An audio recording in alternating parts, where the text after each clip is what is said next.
है आप लोग देख रहे हैं वनडे एग्ज़ाम। आज की इस वीडियो में कुछ ऐसी स्ट्रेटेजी जीएस की या कुछ आपको नया कंटेंट देने की बात इसमें नहीं करूँगा। मैं ये वीडियो मैं सिर्फ बना रहा हूँ कि जो मेरी फेल्योर जो जर्नी रही है गवर्नमेंट एग्ज़ाम्स में, जो छः साल की ऑलमोस्ट हो चुकी है, और इसमें मैं डिफरेंट एग्ज़ाम जो मैंने दिए हैं अपनी लाइफ में, और उसमें जो फेल्योर देखी है तो वो आप लोगों का शेयर करना था, कि कुछ बताना था कि क्या क्या मुझसे मिस्टेक हुई जो मैं इन एग्ज़ाम्स में फ़ेल हुआ, जिससे आप लोग बचें, अपनी फेल्योर मतलब ना हो पाए आपकी आने वाले एग्ज़ाम्स में। तो सक्सेस स्टोरी तो बहुत सुनी होगी आप लोगों ने, आज फेल्योर स्टोरी सुनी है।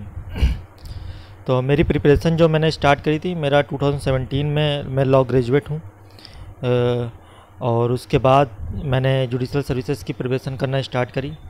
उससे पहले मैं बता दूं, मैं थोड़े कुछ मंथ मैंने as a law clerk Allahabad high court में वर्क भी किया है। उसके बाद मैंने रिज़ाइन दिया और मैं प्रिपरेशन में आ गया। 2018 1 जनवरी 1 जनवरी न्यू ईयर के दिन से मैंने प्रिपरेशन स्टार्ट करी थी जुडिशल सर्विसेज के लिए। तो उस टाइम मई में एग्ज़ाम होना था, फिर एग्ज़ाम नहीं हुआ, फिर 16 दिसंबर को हुआ। तो पहला एग्ज़ाम जो मेरी लाइफ का था वो हरियाणा एडीए का था। वो 3-4 मंथ की जो प्रिपरेशन मैंने करी, उसके बाद मैंने हरियाणा एडीए एग्ज़ाम दिया, तो वहाँ पे नहीं हो पाया मेरा।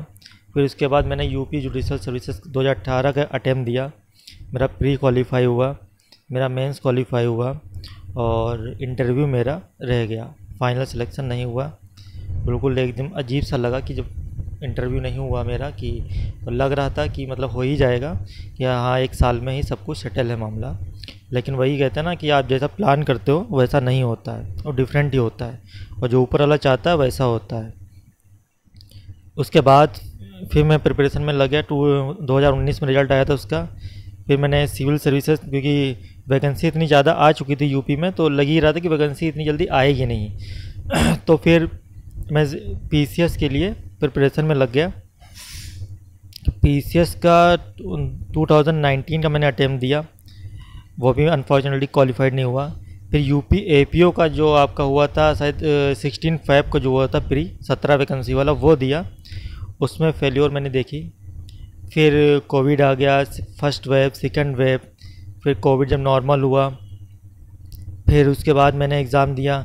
फिर मैंने पीसीएस का मतलब सिविल सर्विस वो जो यूपी पीसीएस का होता है वो फिर दिया, और बहुत स्लाइड मार्क्स से मेरा सीसेट रुक जाता था, क्योंकि मैं ह्यूमैनिटीज़ का स्टूडेंट था, तो जीएस सही था, लेकिन मेरा सीसेट रुक जाता था हमेशा। तो ये हुआ। फिर उसके बाद आप लोग याद होगा कि यूपीएससी सीबीआई एपीपी की वैकेंसी आई थी। वो एग्ज़ाम मेरा इतना अच्छा हुआ कि मतलब मैं श्योर हो गया कि हाँ इस बार हो जाएगा, फाइनली कोई ना कोई जॉब मिल जाएगी मुझे सीबीआई की, और अच्छी जॉब। अनफॉर्चुनेटली उसमें भी मैं फ़ेल हो गया। फिर ये चलता रहा। फिर हरियाणा जुडिशल सर्विसेज का देने गया, फिर उसका भी मेरा प्रीलिम्स नहीं हुआ। फिर एपीओ की वैकेंसी आई, यही 2022 वाली, इसमें मैंने दिया, मेरा प्रीलिम्स हुआ, मैंने मेंस लिखा, ठीक है, और मेंस नहीं हुआ। तो मेंस का रिज़ल्ट आप लोगों को पता होगा कि यूपी जुडिशल सर्विसेज का जो मेंस हो रहा था उसके 1 दिन पहले आया था। हाँ, उसके बाद मैं बताऊं कि जब इसका मेंस नहीं हुआ तो मैंने यूपी जो जुडिशरी 2023 का 22 का जो था उसका दे रखा था, उसमें प्रीलिम्स हुआ, ठीक है, मेंस मैंने उसका लिखा, लेकिन उसमें भी मेरा मेंस क्वालिफाई नहीं हुआ। तो बैक टू बैक इधर जो मेरी जो फेल्योर हुई, मेंस नहीं निकल पाया, और फिर जबकि लास्ट टाइम मैंने मेंस मेरा क्वालिफाई हुआ था, मैं इंटरव्यू में फेल हुआ था। तो ये इतने एग्ज़ाम्स और भी एग्ज़ाम्स दिए हैं छोटे मोटे, जैसे ईपीएफओ हो गया, ठीक है, और भी दिए हैं, वनडे एग्ज़ाम्स भी दिए हैं। लेकिन जो डेडिकेटेड जो मेरी जो प्रिपरेशन रही वो हमेशा जुडिशल सर्विसेज के लिए ही रही है। और जो सबसे बड़ी चीज़ मैंने देखी है जुडिशल सर्विसेज में जो बच्चे लैग करते हैं वो है जीके का पोर्शन। अगर वो उसको संभाल लें, चाहे वो प्री हो या मेंस हो, तो उनका सिलेक्शन नहीं रुकता है। अब इसमें क्या है कि जो यूपी कमीशन जो है उनका जीएस का कोई स्ट्रिक्ट वो सिलेबस पे रहता ही नहीं है। मतलब आज स्टैटिक जीके पूछ लिया तो कल यूपीएससी के क्वेश्चन पुटअप कर लेते हैं, परसों पीसीएस के क्वेश्चन ला के रख देते हैं, तो इनका कुछ वो है ही नहीं। जिस तरीके से अगर अभी आप मेंस देखें यूपी जुडिशल सर्विसेज का, तो हमेशा स्कीम्स आती थी, इस बार स्कीम्स नहीं पूछा, एक भी स्कीम्स नहीं पूछी। या मैं यूपी एपीओ की मेंस की बात करूं तो वहाँ पे इंटरनेशनल रिलेशन से एक क्वेश्चन आता ही आता था। इस बार वो भी वहाँ पे नहीं पूछा। तो अब एस्पायरेंट क्या करे, मतलब वो पुराने पेपर से गेस कर लेगा और सिलेबस से गेस कर लेगा। आप वो देते ही नहीं हो, बच्चा कहाँ जाए।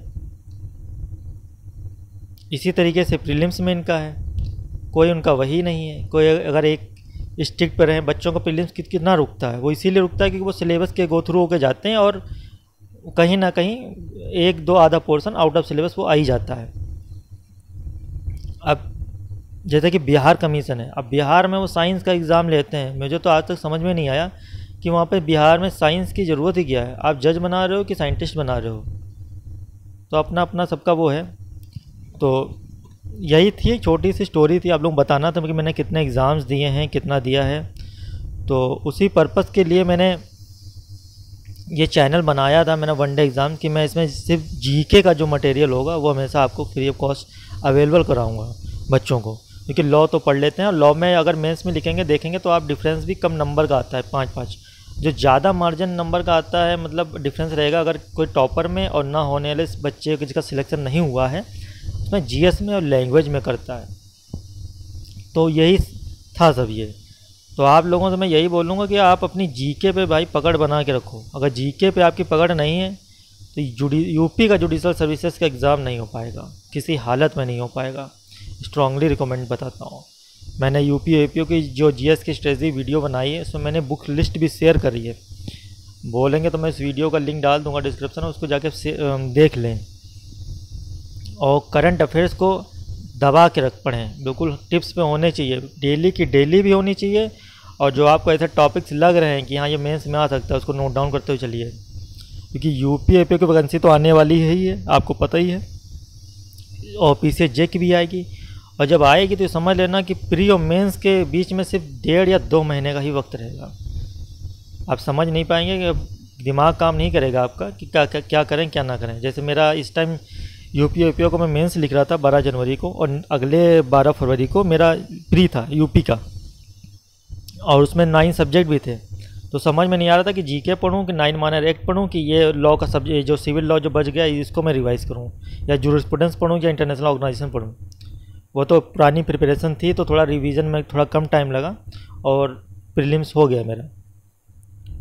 लेकिन ये जो नए एस्पायरेंट आते हैं उनको ये मौका नहीं मिलेगा, वो समझ ही नहीं पाएंगे। वो ये समझेंगे कि हाँ फॉर्म भरते हैं, फॉर्म भरने के बाद अपना देखेंगे, जब डेट आएगी तब पढ़ेंगे। तो फिर ये समझ लो फिर सेंटर के बाहर से ही वापस आ जाओगे आप, निकलेगा नहीं मेरा भाई एग्ज़ाम ऐसा।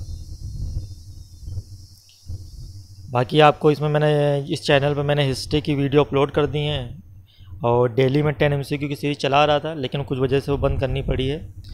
तो बाकी इस पर मैं फ्री ऑफ कंटेंट अवेलेबल कराता रहूँगा इस चैनल पे।